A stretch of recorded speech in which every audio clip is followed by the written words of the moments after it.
Also, regarding the cost of physical store, I understand you're charged for time travel and all new fail safe. First one can't be disabled, and the second one can, correct? Okay. Yeah. So when you switch over to compressed storage, there are two line items that Google's adding on to your physical storage. On this, the first one is time travel, which has always been a feature, which allows you to essentially go back in time and do a restore of data you may have accidentally deleted. If you deleted a table on accident and you freak out, you're able to go back in and say, using some SQL syntax, restore this from a day ago or 24 hours or 12 hours, pull it back.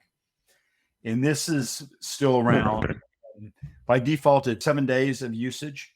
And I guess about 6 months ago, maybe they introduced a feature where you can reduce the usage of that. And the minimum is 3 days. So you can go from 3 to 7 days of usage. In addition to that, they've added a new feature called the fail safe storage, which is, I'm assuming underneath the hood is exactly the same as time travel. It's probably the same thing, but it's always 7 days.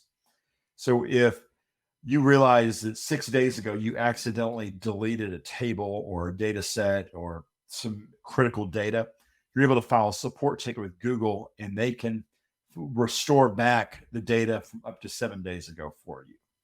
And I'm assuming it's the same as time travel underneath the hood. It's just only Google support has access to it.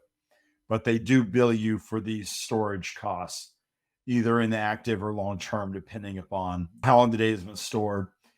And if you have data that's been sitting for a long time, it's in long-term storage, say it's been sitting for a year, 2 years, or even 6 months, chances are your fail safe and time travel values are going to be zero.